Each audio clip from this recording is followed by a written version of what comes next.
Bonjour à tous, aujourd'hui avec cette vidéo je vais vous montrer comment insérer une barrette donc, dans un coffret électrique. Alors il existe différentes barrettes donc, de plusieurs longueurs pour plusieurs disjoncteurs et également il existe des barrettes horizontales et verticales. Donc je vais vous montrer à quoi sert une barrette électrique et comment l'insérer donc, dans votre coffret. Donc on se voit à tout de suite.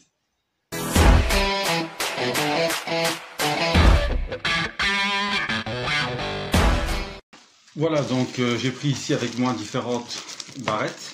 Donc je vais en déballer une. Voilà, les barrettes électriques se trouvent sous ce format. Voilà, il y a des plus grandes, des plus petites également. Alors, vous pouvez également, certaines personnes le font, recouper donc certaines barrettes, donc à l'aide d'une pince.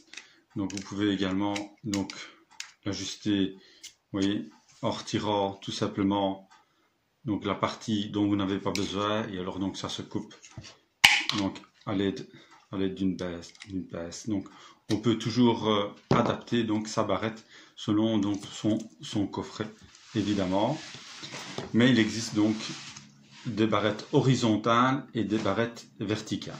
Alors pourquoi mettre une barrette finalement et ne pas garder un pontage? On peut faire une extension de coffret et alors on décide de le faire correctement.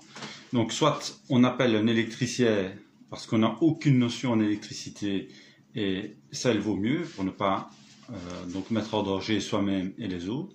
Mais si on a des petites notions en électricité, rajouter par exemple un coffret électrique n'est pas si compliqué. L'important évidemment est de bien couper le courant avant toute intervention donc sur les disjoncteurs et sur votre coffret électrique. Ça c'est la première chose à faire. Alors je vais vous montrer ici avec cette vidéo tout simplement comment insérer une barrette donc dans un disjoncteur.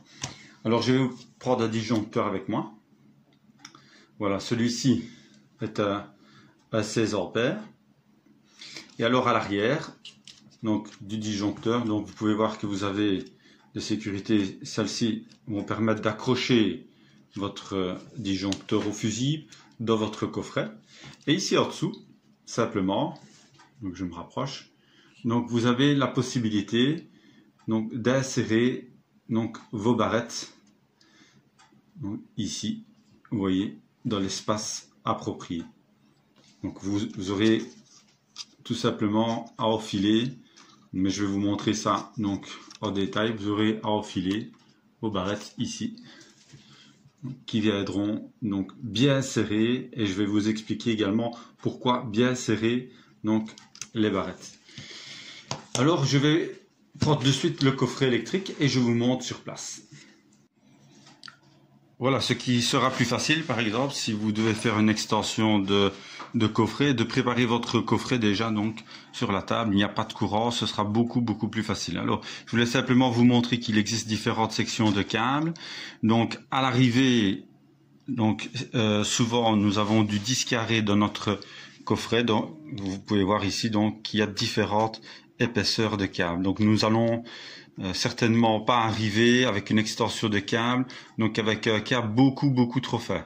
Donc il faut toujours respecter le même câblage que vous avez dans votre coffret précédent. Alors d'ailleurs je vais vous montrer que au niveau des barrettes, vous voyez, les barrettes ont déjà une certaine épaisseur. Voilà, donc j'ai pris le coffret. Alors ceci est un différentiel. Donc celui-ci est un différentiel.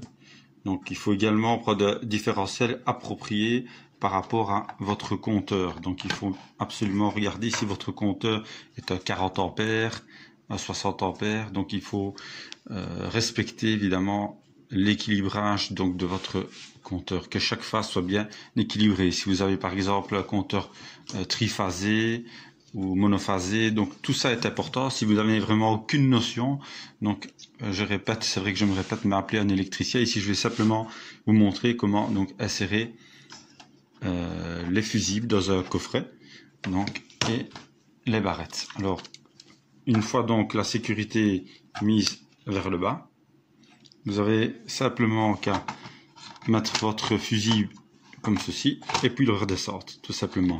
Oui, voilà. Et alors, ceci vient se bloquer, donc comme ça, à l'arrière.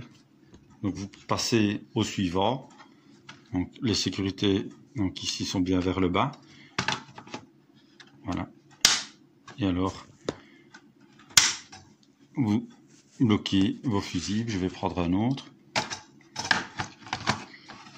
Voilà. Et alors, donc je descends donc vers le bas. Voilà. Et alors, ils sont tous donc bien alignés. Alors, vous pouvez faire ainsi de suite. Alors, ici, je vais prendre une barrette appropriée, donc à la longueur de mes disjoncteurs. Voilà, donc la barrette vient donc s'insérer ici en bas.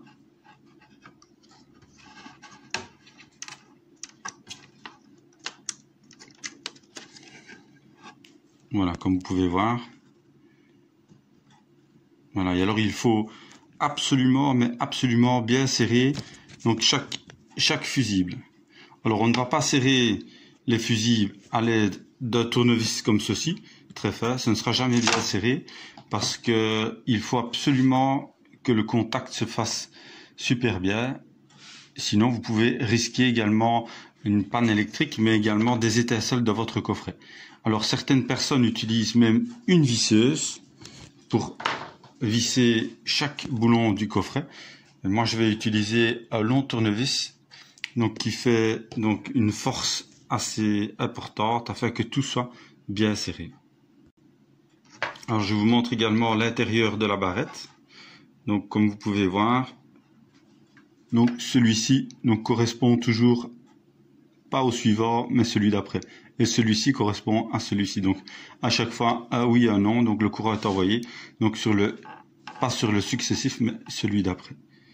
Donc pourquoi également ce serait bien de mettre la barrette appropriée ou couper si elle est trop grande, tout simplement parce qu'une fois que vous allez insérer donc votre barrette ici par exemple, vous devez savoir que sur ceux-ci, une fois le courant lancé, vous allez avoir du courant donc dans votre coffret et vous risquez une électrocution. Donc il faut absolument, impérativement donc ne pas laisser des câbles non isolés ou des barrettes non isolées.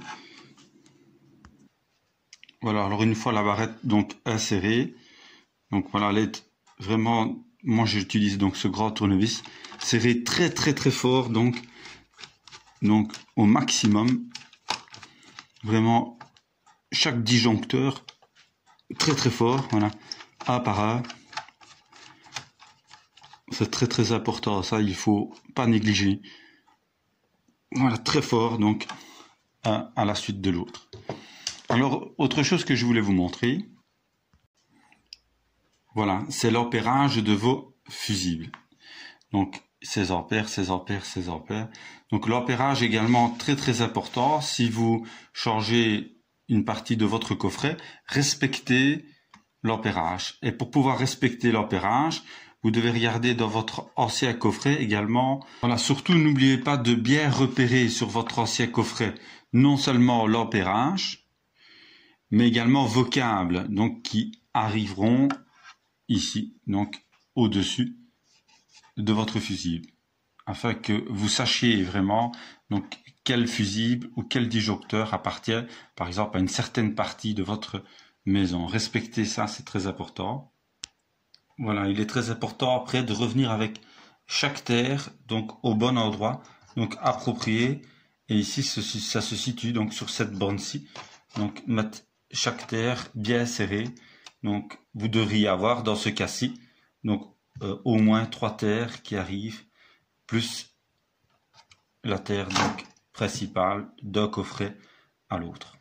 Très important également quand vous arriverez avec vos câbles électriques donc vers vos disjoncteurs. Donc je vais en prendre un pour vous montrer. Voilà, c'est celle par exemple de ne pas dénuder des câbles donc de cette façon et arriver après dans votre coffret avec des câbles, voilà ici, qui ne sont pas, voilà, qui dépassent comme ça. Ça c'est un manque de sécurité. Donc il faut que le câble, une fois dénudé, donc voilà, passe bien à l'intérieur et soit toujours donc isolé.